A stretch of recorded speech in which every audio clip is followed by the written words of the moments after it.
Yo creo que primero necesitaríamos entender qué es una vida. O sea, una vida, cómo se forma una vida. Y una vida se forma a partir de actos. O sea, en la medida que el individuo empieza a hacer actos, esos actos van como acumulándose, formándose uno tras otro para ir desarrollando una vida.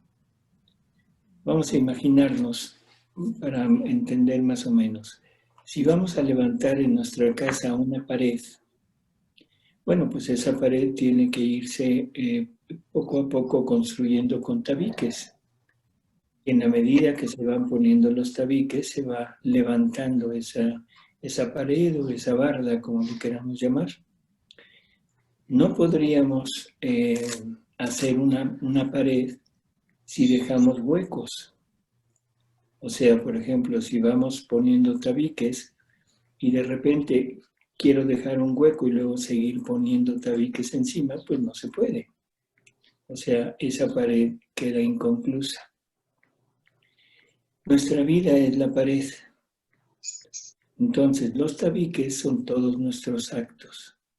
El respiro, el latido, el pensamiento, el paso, la acción de ver, la acción de escuchar, la acción de gustar, todas las funciones de nuestro organismo se van juntando y van construyendo aquella vida. ¿Hasta cuándo llega a ser vida? Hasta el día que ya no existen actos. El último acto de nuestra vida, y ahí se cierra la historia de la persona y se habla de una vida. Bueno, Jesús nos dice que todos los actos toman las características de la voluntad con la que fueron realizados. Entonces, la voluntad, creo que esto ya lo sabemos, es el motor de la criatura, del ser. La voluntad es la que tiene esa capacidad de mover a la persona o mover a Dios. O sea, Dios tiene una voluntad y esa voluntad es su motor. Entonces, todo lo que Dios hace es la voluntad divina la que lo mueve a hacer lo que Él desea. La voluntad divina lo llevó a crear. La voluntad divina lo llevó a redimir. La voluntad divina lo está llevando a santificar y a regresar al orden, a la criatura, a su puesto, al lugar donde fue creada.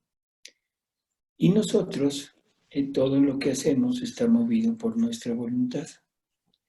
Por lo tanto, lo que se forma en nosotros es una vida humana, porque todos nuestros actos han sido movidos por una voluntad humana.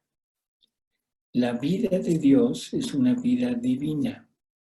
¿Por qué? Porque los actos fueron movidos, fueron ejecutados por una voluntad divina.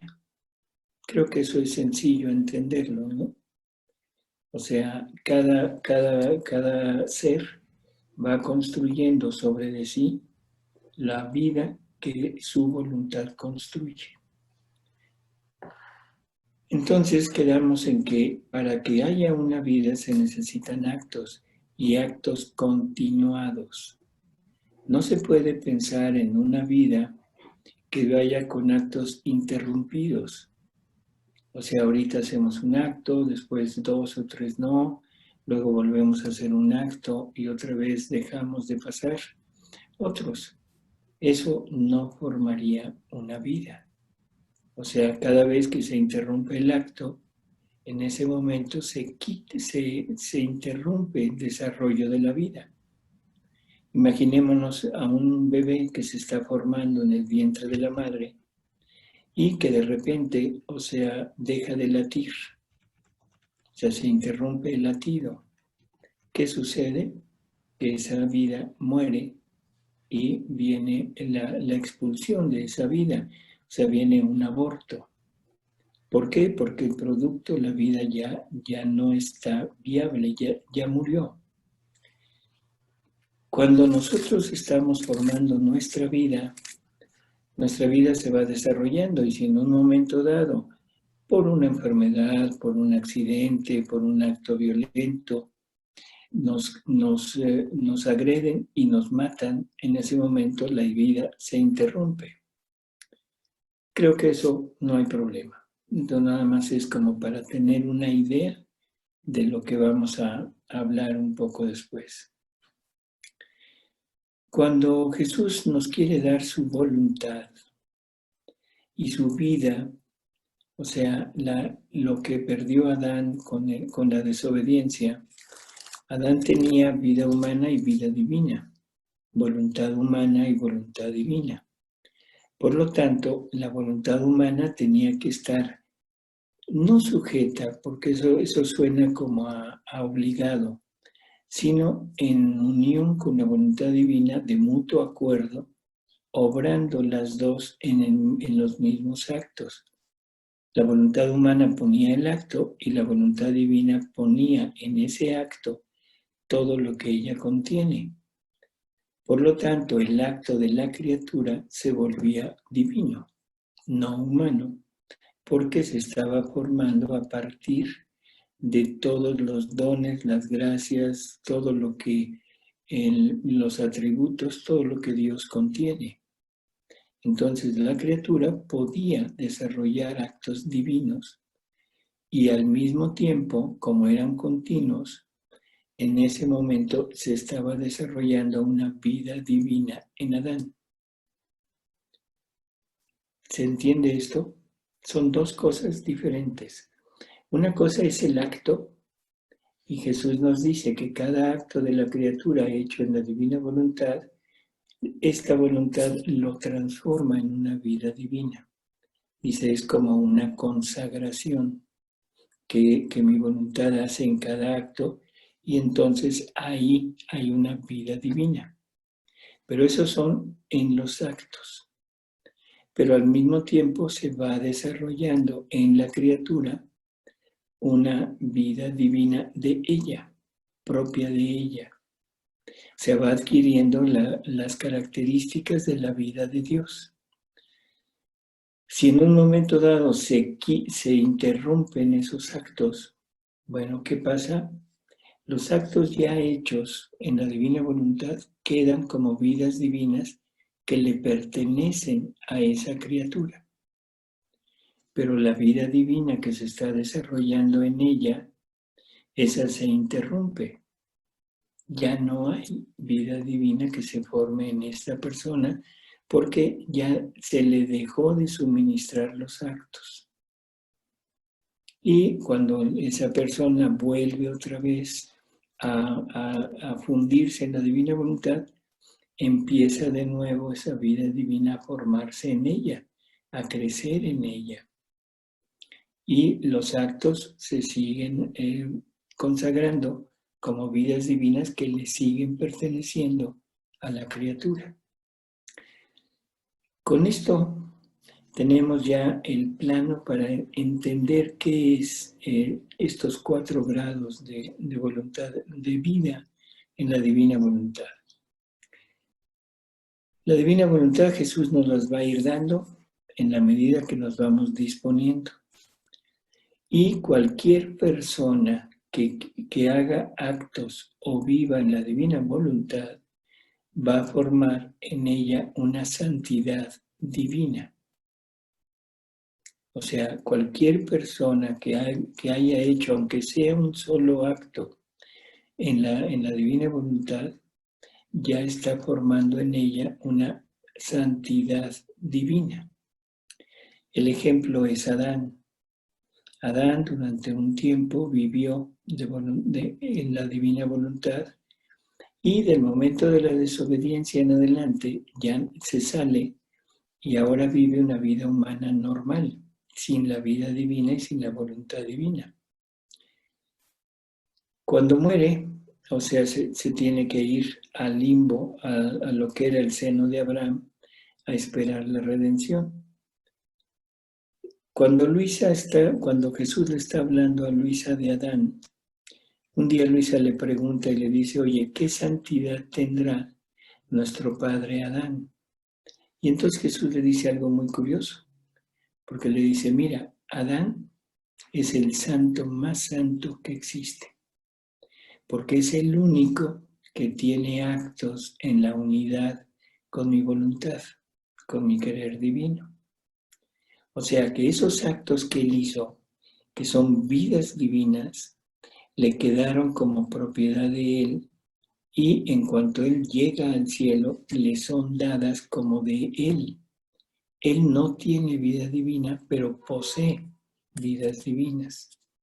Y eso lo hace más santo que cualquier santo que hayamos conocido. Más santo que Padre Pío, más santo que Madre Teresa, más santo que San Francisco de Asís, más santo que Santa Teresa, más santo que todos, porque es el único que hizo actos en la unidad con la divina voluntad. Es el único que tiene vidas divinas que le pertenecen, aunque él no haya formado vida divina. El ejemplo exactamente del otro lado es nuestra Madre Santísima.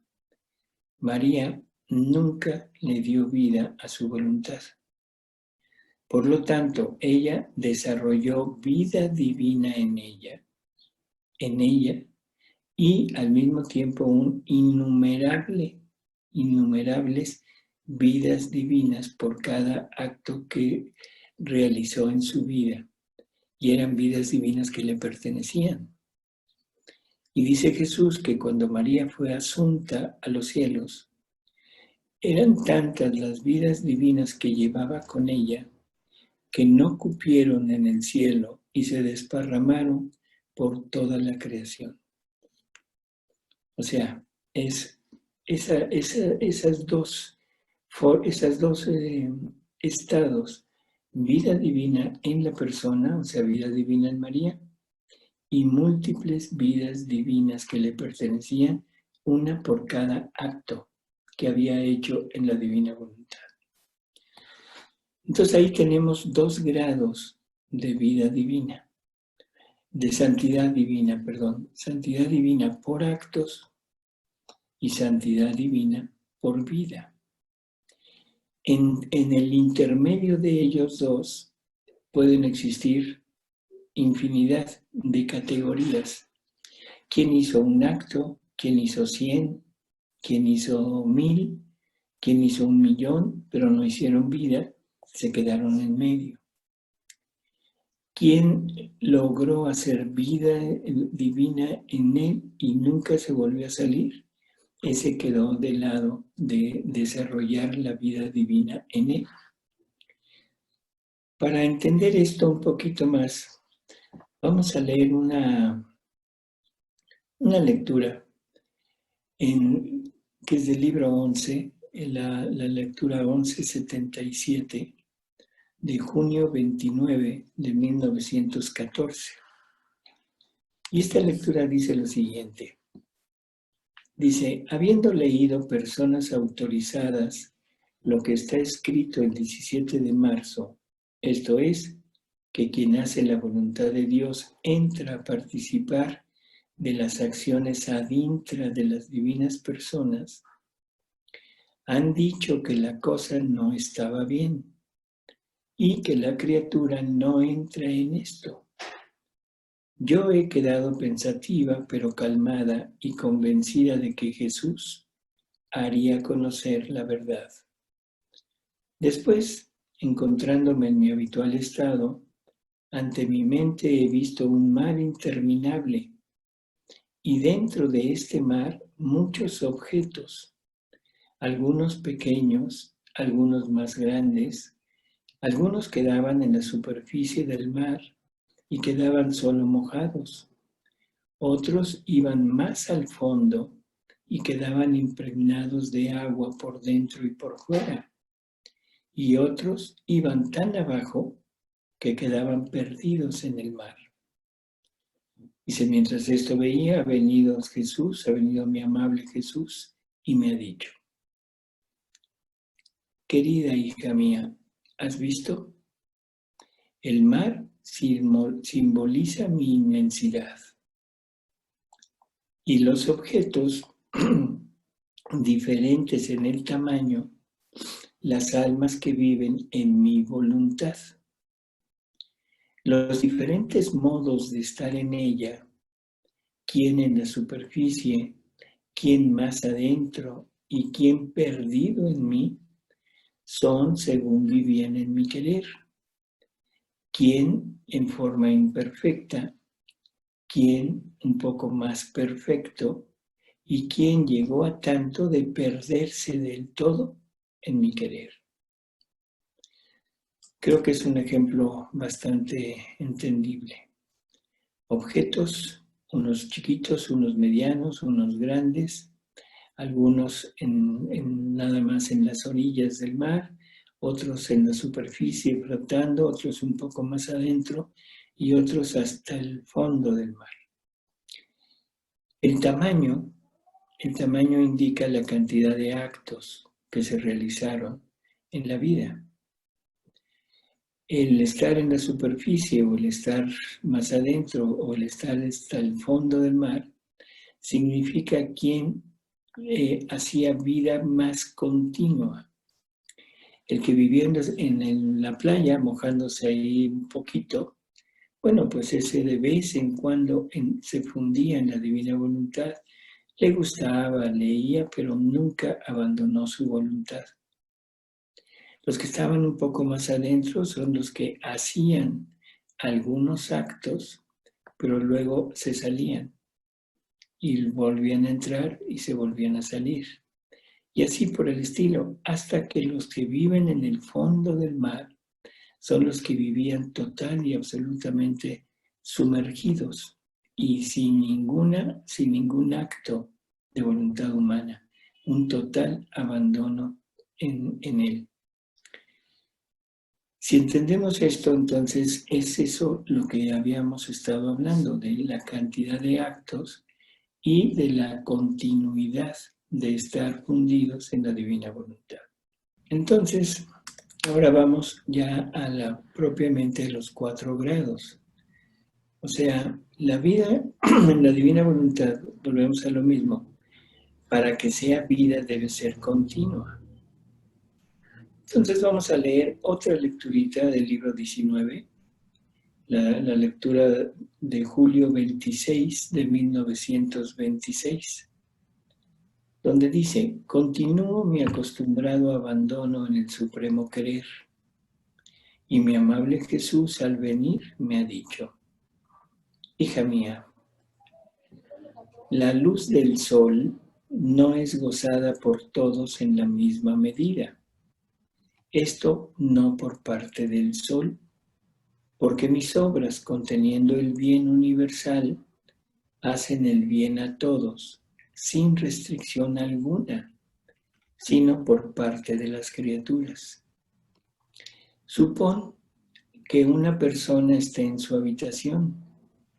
Esta no goza toda la viveza de la luz, y si goza de una luz tenue, no goza su calor. En cambio, otra persona está fuera de la ciudad, goza de más luz, siente el calor del sol. El calor purifica, desinfecta el aire pútrido y al gozar el aire purificado se revigoriza y se siente más sana. Así que la segunda goza de más los bienes que lleva el sol a la tierra. Pero sigue adelante. Una tercera persona se va a meter en aquel punto donde los rayos solares golpean con más fuerza la superficie de la tierra. Esta se siente investida por sus rayos, se siente quemar por el calor del sol. La viveza de su luz es tanta que llenándose el ojo de ella, difícilmente puede mirar la tierra. Se ve como transfundida en la misma luz, pero como apoya los pies sobre la tierra, muy poco siente de ella, de sí misma, sino que vive toda para el sol. Mira qué gran diferencia hay entre la primera, la segunda y la tercera. Pero sigue adelante. Una cuarta emprende el vuelo en los rayos solares. Se eleva hasta el centro de su esfera. Esta queda quemada por la intensidad del calor que el sol contiene en su centro. La intensidad de la luz la eclipsa totalmente, de modo que queda perdida, consumida en el mismo sol. Esta cuarta persona no puede mirar más la tierra, ni pensar en sí misma, y si mirará, mirará luz, sentirá fuego. Así que para ella todas las cosas han terminado. La luz y el calor se han sustituido a su vida. Qué gran diferencia entre la tercera y la cuarta. Pero esta diversidad no es por parte del sol, sino por parte de las criaturas, dependiendo de cómo se expongan a la luz del sol. Creo que también es un ejemplo bastante entendible. Si estoy dentro de la casa, aunque haya un sol radiante, pero la luz me llega mitigada. Y si tengo las cortinas cerradas, mucho menos luz entra y menos efectos de la luz del sol en mi habitación. O sea, definitivamente creo que eso es fácil entenderlo. Las cortinas y la casa son mi voluntad. Mientras más encerrado estoy en mi voluntad, menos cantidad de luz me llega y menos cantidad de efectos permito que incidan sobre de mí. Incluso puedo tener hasta frío si es que definitivamente la luz no entra. Entonces, ese cerrar esa habitación, esas cortinas, son mi voluntad. Ahora, la segunda persona sale al patio, sale al jardín, sale a un parque.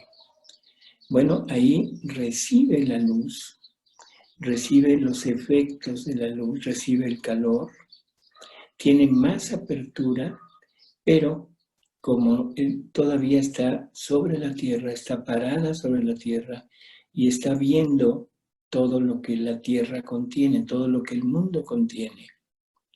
Está viendo a las personas, está viendo las cosas, está viendo, vamos a poner los aparadores, le está llamando la atención todo lo que el mundo ofrece. Está viendo todo lo que hay de diversión, todo lo que hay para comprar, todo lo que se le antoja a su voluntad, aunque está en la luz del sol, pero de todas maneras el mundo la sigue rodeando.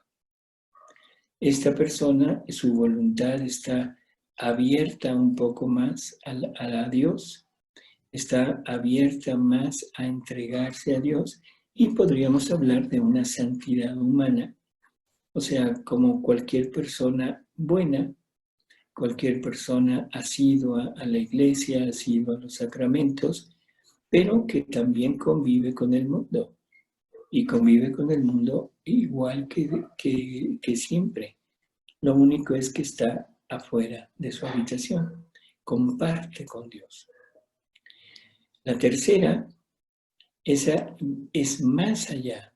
La tercera quiere recibir más sol y se va, no sé, a la playa o se va a lo alto de una montaña en donde la luz del sol es deslumbrante.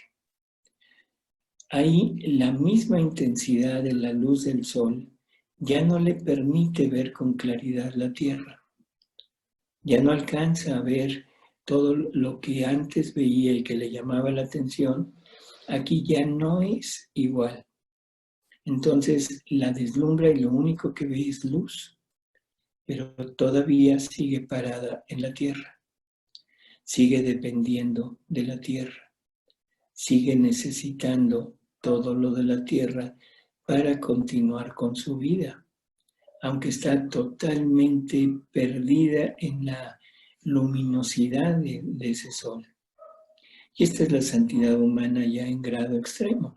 El Padre Pío, cualquiera de los santos, en donde ya no existe ese llamado de la tierra, sino nada más es de Dios, pero sigue necesitando de la tierra para poder sobrevivir. O sea, sigue necesitando de ese apoyo. La última es la que, embriagada por el sol, totalmente embriagada de luz y de calor, se lanza hacia el sol y se sumerge en ese sol. ¿Qué pasa con ella? Prácticamente se consume dentro de ese sol, de ese calor, y ella misma se vuelve luz y calor. La tierra ya no existe, o sea, ya no depende de la tierra, ahora vive del sol. Ya no necesita estar ni siquiera apoyada en la tierra. Ahora ya es su apoyo y toda su vida es el sol.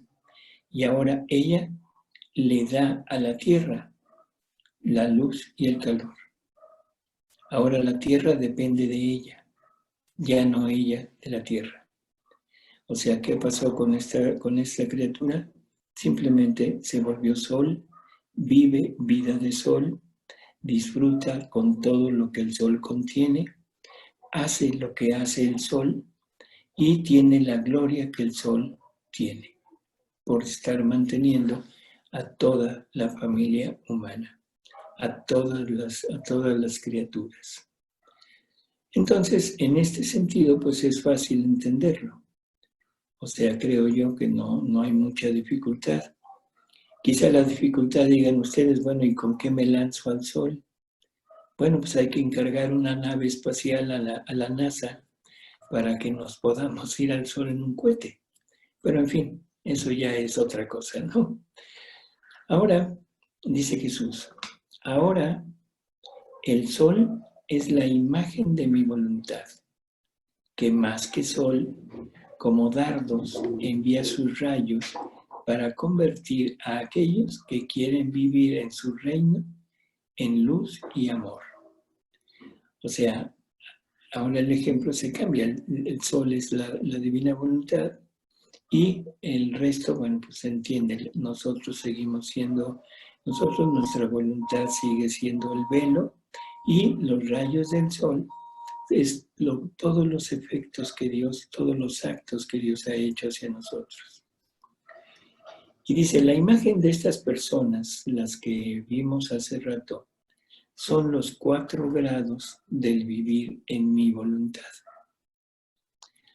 La primera, se puede decir que no vive en su reino, sino solo a la luz que de mi reino se expande a todos, ¿sí? O sea, no vive en el reino, sino solamente a la luz del reino, o sea, que expande el sol de su querer. Se puede decir que está fuera de sus confines, y si goza una escasa luz, es por la naturaleza de la luz que se expande donde quiera. Creo que este ejemplo es el de la gran mayoría de las personas que vivimos totalmente ajenas a Dios, que vivimos encerrados en nuestra voluntad y que de Dios no recibimos nada. Y aquí hay grados también en que totalmente se cierra a la luz, en el que se cierra a la fe en Dios y que vive única y exclusivamente de su voluntad, por lo tanto vive única y exclusivamente de tinieblas. Y bueno, el mundo creo que nos ofrece muchos ejemplos de este tipo de personajes. Dice, esta goza solo, bueno, dice,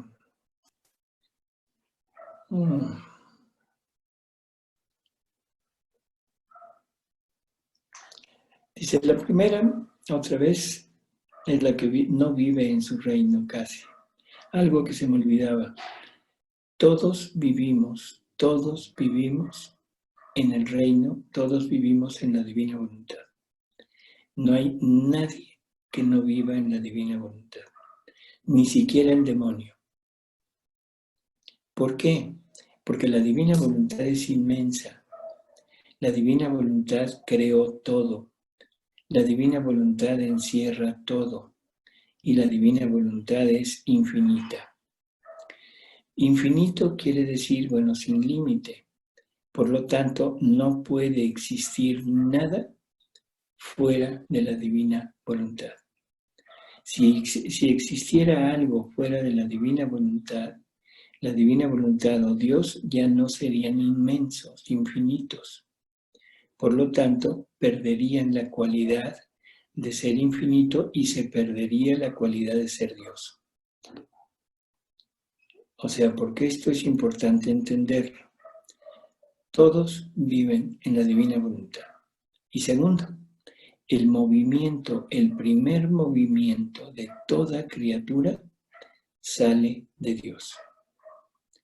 Y las criaturas tenemos la posibilidad de continuar ese primer movimiento como movimiento divino en nosotros o cambiarle y nada más tomar ese movimiento para movernos y quitar a la divina voluntad y hacerlo nosotros con voluntad humana.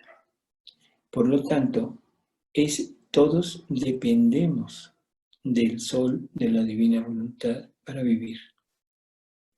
Así que aún el que esté total y absolutamente encerrado en su cuarto, tapizadas las ventanas con cortinas oscuras, con persianas o que la haya lapidado con tabique, su vida sigue estando mantenida por Dios. Así que siempre estará en la divina voluntad. Cuando decimos fuera de la divina voluntad, lo que decimos es que la voluntad humana le cierra el paso a la acción de la divina voluntad en sus actos.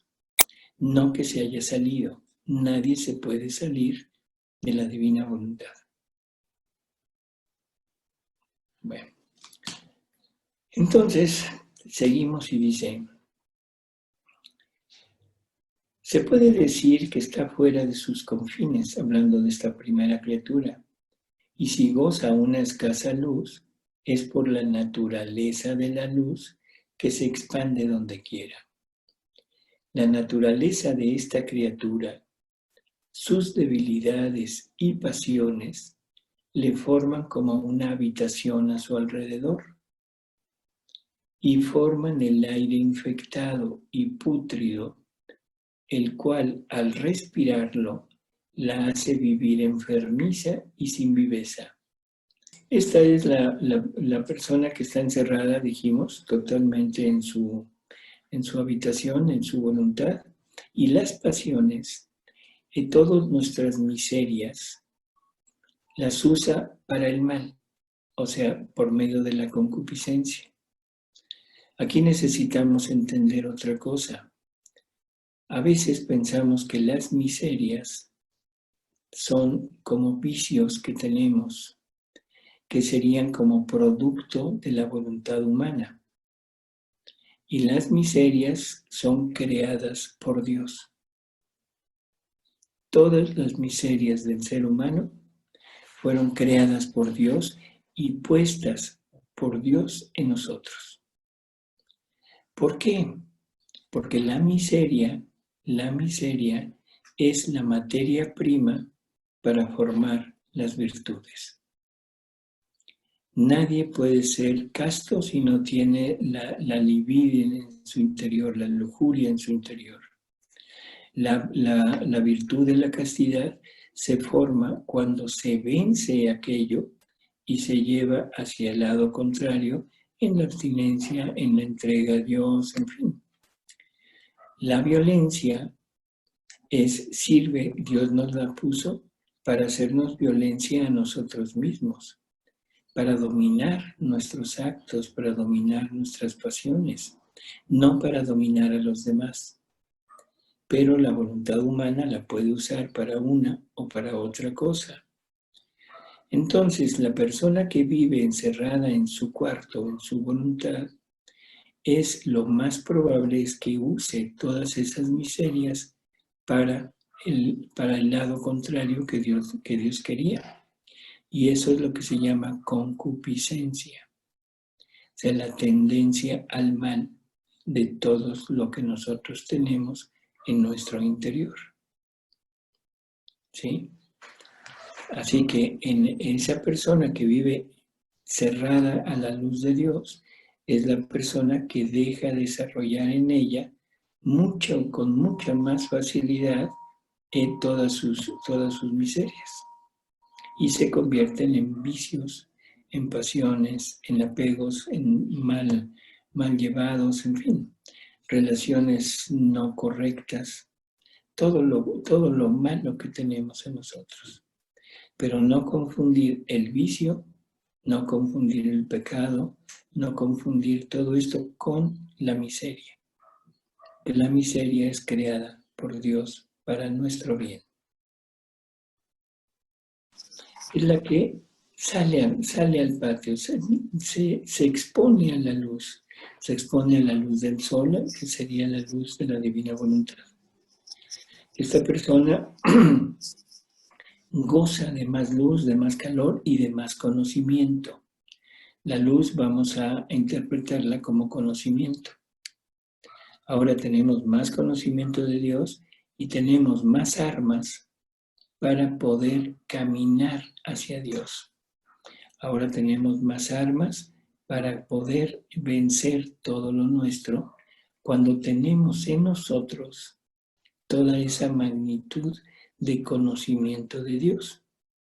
En la medida que yo conozco la belleza de Dios, la belleza del mundo pasa a segundo término. En la medida que yo conozco el amor de Dios, el amor del mundo, el amor del hombre, del ser humano, pasa a un segundo término. Cuando conozco la potencia de Dios, la potencia del hombre prácticamente queda anulada. Esto es lo que se llama una epifanía, o sea, el que Dios se devela ante la vista del hombre, del ser humano. Y esa revelación que Dios hace de sí mismo, la hace a través del conocimiento. O sea, en la medida que nosotros vamos conociendo, vamos penetrando en los escritos, y ya estoy hablando desde el Evangelio, desde el Antiguo Testamento, o sea, todo lo que Dios ha revelado nos va manifestando todo lo que Él es. Y eso es lo que nos permite de alguna manera hacer esa comparación entre lo humano y lo divino. Y cada quien decidirá hacia qué lado se quiere ir. Pero ya tiene más elementos, ya tiene conocimiento, pero sigue viendo el mundo, sigue rodeada por el mundo, sigue necesitando al mundo, sigue dependiendo del mundo, y aquí se entabla una lucha, y es una lucha entre virtudes y vicios. Y en la medida que vayamos poco a poco venciendo nuestros vicios por medio de las virtudes, irá creciendo esa vida de santidad humana que tenemos en nuestro interior. Al final de la vida de esta persona, tendrá que quitarse lo que no se alcanzó a quitar aquí en este mundo y tendrá que írselo a quitar al purgatorio. O sea, el purgatorio sirve para eso. El purgatorio no es un lugar de castigo. El purgatorio es un lugar de purificación. Ir a quitarnos lo que no quisimos quitarnos de nuestro aquí y llenarnos de amor de Dios para pagarle a Él en amor, en gloria, en alabanza, en retribución de todo lo que nos ha dado. Pero bueno, cuando menos ya estamos del otro lado. La tercera persona es la que se deja iluminar totalmente, la que recibe un conocimiento mayor de Dios, no solo de la lectura, sino de la contemplación, de la vida sacramental, como los santos. Y ellos dependen ya mínimo de la tierra, simplemente las cosas muy necesarias, muy necesarias, son lo que necesitan de la tierra. Pero todo lo demás ya no les llama la atención, ya no lo ansían y lo desprecian. O sea, no es para ellos. Ellos viven de Dios, pero todavía, pues repito, están parados en la tierra. No había llegado el momento en que Dios decidiera darnos nuevamente su voluntad. El pecado original, o sea, la desobediencia de Adán, había ocasionado la pérdida de la vida divina y la pérdida de la voluntad divina. Tú, durante todo el Antiguo Testamento, o sea, todas las personas que vivieron hasta antes de Jesús, vivieron sin la gracia, muertos a la gracia.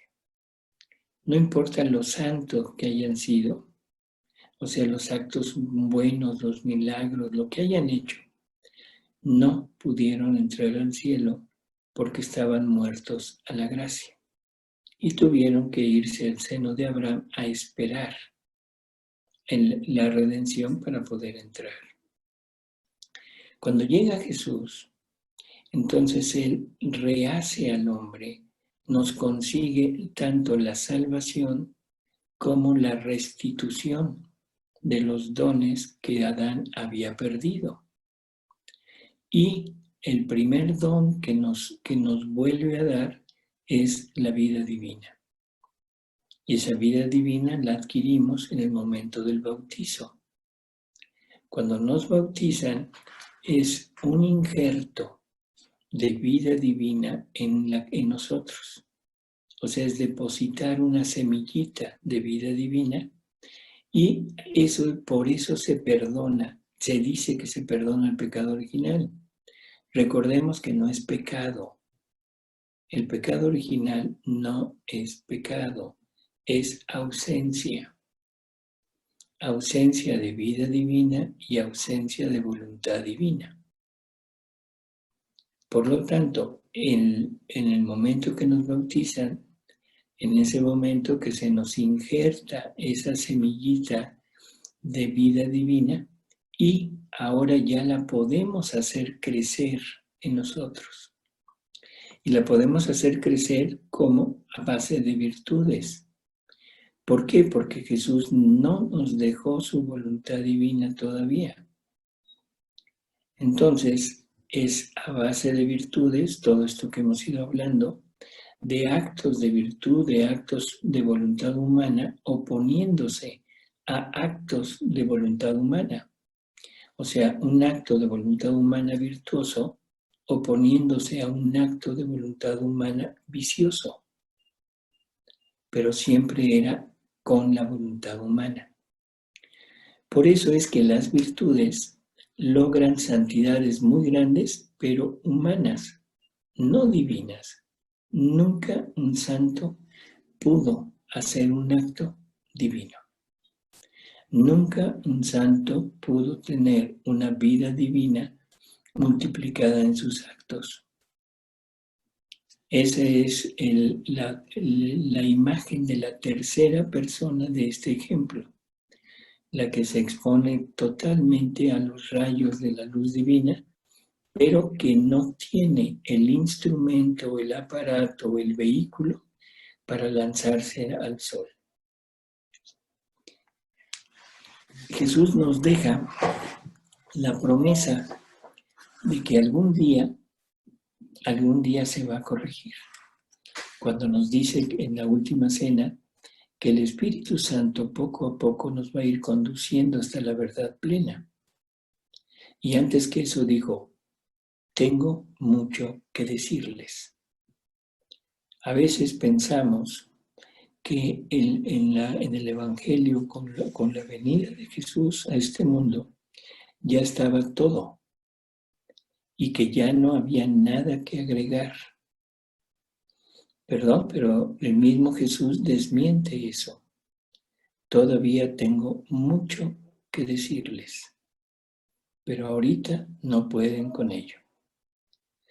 Cuando venga el Espíritu Santo, Él los va a ir conduciendo poco a poco hasta la verdad plena. Y la pregunta es, ¿qué es la verdad plena? Bueno, la verdad, ¿qué es la verdad? La verdad es Jesús. Dice, yo soy el camino, la verdad y la vida. O sea, Él mismo se define como la verdad. Y le es la verdad para todo, pero sobre todo para nosotros. ¿Por qué? Porque el verdadero hombre es Jesús. Nosotros fuimos creados a imagen y semejanza de Dios en Jesús. Por lo tanto, para ser imagen de Jesús, necesito forzosamente ser igual que Él. Él tiene una naturaleza humana, nosotros también. Él tiene una naturaleza espiritual, o sea, alma, espíritu, las potencias del alma, nosotros también. Pero Él tiene una naturaleza divina y nosotros no. Por lo tanto, eso es lo que me hace falta para poder llegar a ser imagen y semejanza de Él. Y esto que parece así como raro, incluso está en el Catecismo de la Iglesia Católica, porque el Catecismo nos dice que Dios quiere participarnos de su naturaleza, de su vida divina, de su divinidad, de sus obras, de sus atributos, de todo. Así que no es disparatado. Entonces, faltaba el vehículo para poder llegar y lanzarse en el sol y poder convertirse en sol. Llega el tiempo en que Dios decide volver a dar su voluntad. Dios decide que podamos ya no sé cómo decir, embarcarnos en ese vehículo para ir al sol y quedarnos en el sol. Y ese vehículo se llama voluntad divina. Y ahora, con este vehículo, tenemos la posibilidad de dar ese brinco enorme de la santidad humana, pero ahora hasta la santidad divina. Y la santidad divina es sumergirnos en el sol del divino querer, sumergirnos total y absolutamente en Él, consumirnos en Él, igual que la criatura que voló al sol, y volvernos Él, porque vamos con Él, porque estamos fundidos con Él, porque Él nos quiere participar de todo lo suyo, porque Él me quiere participar de su poder, de su belleza, de su santidad, de su divinidad, de sus acciones, de sus obras. Y como Él no requiere de méritos, los méritos nos los va a dar a nosotros. Y ahora el alma que vive fundida en ese sol, todo lo que haga va a ser para llevarle a toda la familia humana los bienes que el sol contiene. ¿Y qué bienes contiene este sol? Vamos a quedarnos nada más en la redención. Todo lo que Jesús hizo en este mundo fue lograr en la redención, fue lograr que el Padre decidiera aceptar nuevamente al hombre, que el Padre decidiera aceptarlo como hijo suyo, hijo adoptivo suyo, y darle entrada al cielo. A partir de la muerte de Jesús, todos los buenos pueden llegar a entrar a esa convivencia con Dios, que es lo que nosotros conocemos como entrar al cielo, vivir en el cielo. Pero es nada más llegar a estar con Él como hijos adoptivos. Pero aún hay más. El ser hijo de Dios no lo es todo. Y eso nos lo dice San Juan en su primera carta. Si lo quieren leer, capítulo 3 de la primera carta de San Juan, donde dice, hijitos, ahora ya somos hijos de Dios, pero no conocemos no conocemos lo que debemos ser. Qué curiosas palabras, ¿no? No conocemos lo que debemos ser, pero sabemos que cuando lo veamos tal cual es, refiriéndose a Cristo, cuando lo veamos en plenitud, sabremos lo que debemos ser. ¿Qué dijo? Muy sencillo. Si el Espíritu Santo nos va a ir conduciendo hasta la verdad plena, que es el Jesús pleno, ¿y cuándo lo llegaremos a ver? ¿Cómo es? Cuando el Espíritu Santo nos muestre a un Jesús, pero un Jesús completo, a un Jesús que no le falte nada. El Jesús que conocemos le falta la divinidad. No sabemos lo que la divinidad hacía en el interior de Jesús. No tenemos más que 2 o 3 pequeños flashazos de la divinidad de Jesús. Los milagros los habían hecho los profetas, así que ese no es signo de divinidad.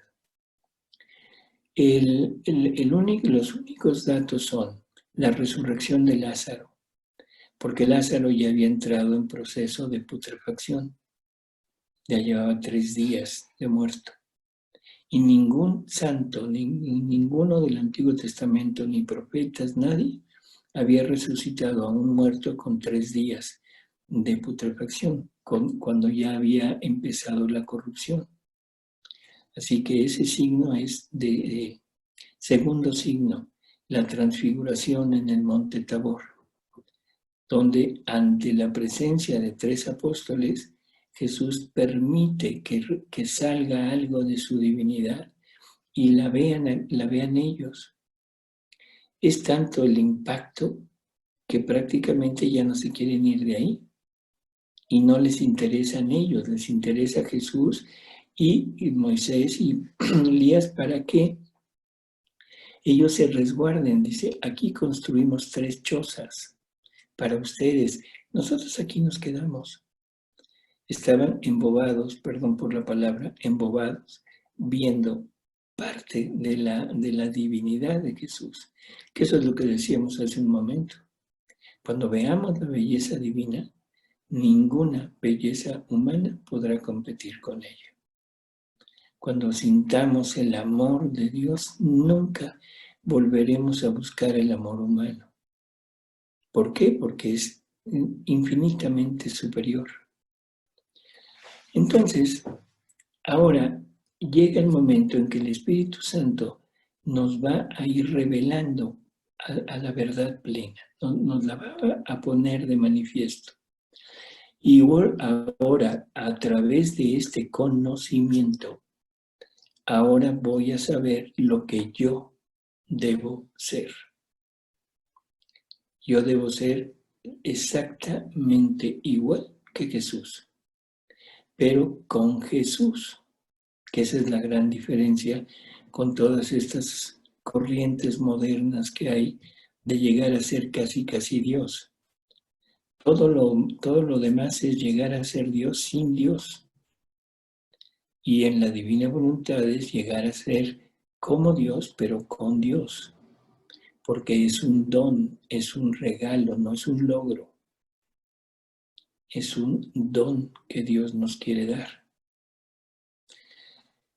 Entonces ya tenemos el vehículo, la divina voluntad. ¿Qué tanto queremos llegar a ser sol? De eso depende de subirnos o no subirnos al vehículo. Es un vehículo en el que no se puede regresar. Nada más tienen boleto de ida. De regreso no hay. En alguna ocasión Luisa le pregunta a Jesús y le dice, oye, ¿qué prueba les vas a reservar a los hijos de tu voluntad? Y entonces Jesús le dice, mira, la prueba de las o no hagas, ya la pasé yo por ellos. ¿Cuál es la prueba de las o no hagas? Lo que hemos estado pasando, cumplir los mandamientos. Haz esto o no hagas esto. Y en esas decisiones es en donde nos hemos enfrascado toda nuestra vida. ¿Lo que hago es correcto o no es correcto? ¿Lo que hago es bueno o es malo? O sea, siempre estamos en esa indecisión de qué hago.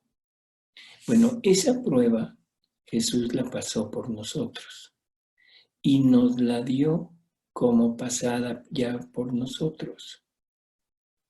O sea, sacamos 10 prácticamente. Dice, la prueba que les reservo a los hijos de mi voluntad es entrar en ella sabiendo que de aquí no se sale. Sabiendo que de aquí no se sale.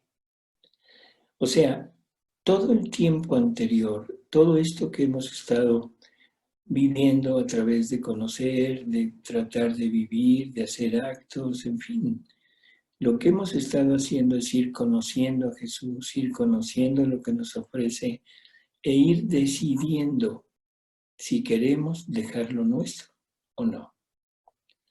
Para llegar, para poderme meter aquí, me tengo que meter totalmente desnudo. Y desnudo me refiero a nada del mundo que vaya conmigo. Me debo de desprender del apego, de los apegos a las cosas materiales. Me debo desprender de todos los apegos de tipo moral, o sea, de los afectos familiares, afectos a las personas, y me debo desprender también incluso de todos los apegos espirituales. Los materiales es muy fácil saber cuáles son. No importa si tengo o no tengo bienes materiales, eso no importa. Lo que importa es no depender de ellos, no poner mi seguridad en lo material. Lo tengo, que bueno, Dios lo permite, lo voy a usar en la forma que Él quiere que lo use. No lo tengo, no importa, Dios no quiere que lo tenga, yo vivo total y absolutamente confiado en Él, haciendo lo que tengo que hacer, pero sé que nunca me faltará nada porque Él me lo ha prometido. Los afectos morales, o sea, ese amor que hemos tenido hacia las personas, nunca hemos cumplido el primer mandamiento. Que el primer mandamiento es: amarás a Dios sobre todas las cosas. Y generalmente hemos pensado que es amar a Dios más que a las personas. Y no se trata de eso. Se trata de amar a Dios en las personas. O sea, sobre las personas. El día que amemos a nuestra esposa, a nuestro esposo, como si estuviéramos amando a Jesús, ahora sí las cosas se pusieron pesadas, ¿verdad? Amar a los hijos, pero no amarlos a ellos, sino amar a Jesús en ellos. Amar a nuestras amistades, a nuestros compañeros de trabajo, o sea, amar a todos, pero amando a Jesús. Entonces, esa es la manera de desprendernos de los afectos morales. Y luego de los afectos espirituales. Y en México usamos un refrán que se entiende perfecto, no sé si ustedes lo conozcan, que es: ahora sí, se puso color de hormiga. Las cosas se pusieron color de hormiga. ¿Qué color tiene la hormiga? ¿Quién sabe? Pero se puso de color de hormiga. O sea, por lo difícil que es. ¿Sí? Difícil desapegarnos de nuestras costumbres religiosas, de nuestros apegos religiosos a funciones, a oraciones, en fin, a personas, incluso a santos. O sea, desprendernos de todo eso para solamente desear el amor y la divina voluntad. Eso es lo único que deberíamos desear, el amor y la divina voluntad. Bueno, pues este es el precio del boleto para subirnos a esa nave que nos va a llevar al sol divino y poder llegar a vivir en el 4º grado. Vamos a suponer que aceptamos vivir en el 4º grado y nos subimos a la nave, sabiendo que de ahí no hay vuelta. Así que te subiste, pues ya ni modo. Y ahora vamos al sol. La Tierra desapareció para nosotros. La Tierra se quedó totalmente olvidada. No hay nada que nos pueda llamar la atención de la Tierra. Y ahora la Tierra necesita de nosotros. Y Jesús se lo dice a Luisa en cantidad de veces. Todo el bien que puede haber en el cielo y en la tierra depende de estas almas. Si algún alma llega a salvarse, será única y exclusivamente por los actos hechos en mi voluntad. Y así por el estilo. O sea, porque ahora la criatura fundida en el sol se vuelve sol. Adquiere ella todos los méritos, todos los dones, todos los atributos de Dios, porque está fundida en el sol. Y ahora todo lo que el sol hace, lo hace la criatura. La criatura actúa junto con Jesús, siendo corredentor. La criatura actúa junto con el Creador, creando junto con Él. La criatura actúa junto con el santificador, santificando y divinizando a las criaturas. Ahora es una participación ya real de esto. Un ejemplo burdo, pero al fin y al cabo ejemplo. Una gotita de agua que pongamos en el mar. A la hora que esa gotita se penetra en el mar, se vuelve parte del mar. Y ahora esa gotita puede decir, yo estoy bañando las aguas las costas de América y las costas de Europa. Es una pequeña gotita, pero está adquiriendo las características del mar. Yo formo la vida de todos los habitantes del mar, o sea, de los peces, de las plantas, de todo lo que hay ahí. Esa gotita está participando de la naturaleza del mar. ¿Se entiende? Y esa gotita somos nosotros puestos en la divinidad, en el mar de la divinidad. Participamos de todo lo que Dios es, participamos de todo lo que Dios hace, participamos de todos los atributos, de todo Dios. Y se nos va a dar como un extra el poder pagarle a Dios a nombre de toda la familia humana. Porque en ese sol está la vida de todos. En ese sol divino está la vida de toda la familia humana y por lo tanto es toda la familia humana ahora está en el alma que vive en la divina voluntad y puede multiplicar sus actos en todos los actos de todas las criaturas. Y entonces le damos la gloria, el amor, la alabanza, la retribución a nombre de toda la familia humana. Y Dios se siente pagado por toda la familia humana a través de aquella criatura. Esa criatura participa junto con Jesús en la redención y permite a Jesús repetir su vida en ella. Ahora es un Jesús sufriente en la actualidad, pero participando junto con la criatura. Por lo tanto, toda la gloria de esos actos, de esas conversiones, de esa salvación y de todo lo que Jesús logró, también es de la criatura. Y la criatura adquiere la gloria universal, que es la misma gloria de Jesús. Y así por el estilo. Participamos de la unidad de Dios, de la unidad de la luz divina, que es una unidad donde está encerrado todo. Y ahí está participando la criatura.